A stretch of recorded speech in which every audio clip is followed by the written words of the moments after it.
Assalamualaikum warahmatullahi wabarakatuh. Perkenalkan, nama saya Destiana, NIM 16330029. Di sini saya akan menjelaskan tentang etika batuk dan bersin, mata kuliah IKN. Batuk merupakan suatu penyakit atau reaksi tubuh terhadap iritasi di tenggorokan. Bersin merupakan cara tubuh mengeluarkan udara semi-otonom yang terjadi dengan keras melalui hidung atau mulut.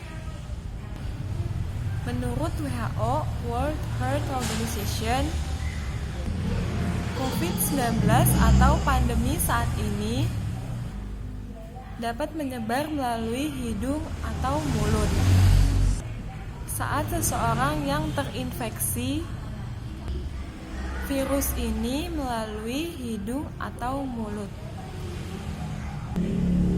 Untuk menjaga diri dari penyebaran COVID-19 atau masa pandemi ini,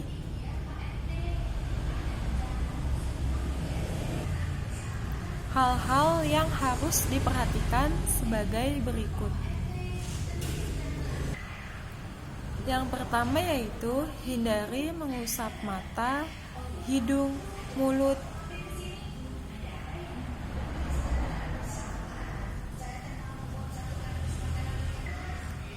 Jika belum mencuci tangan,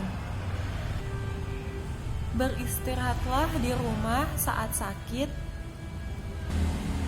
dan tidak memaksakan untuk keluar rumah.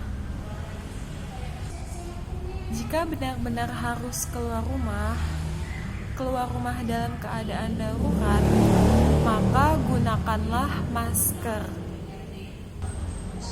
Menerapkan etika batuk dan bersin dengan benar. WHO juga menyarankan untuk berdiam diri di rumah. Jika mengalami demam, batuk, dan bersin, dan kesulitan bernafas, maka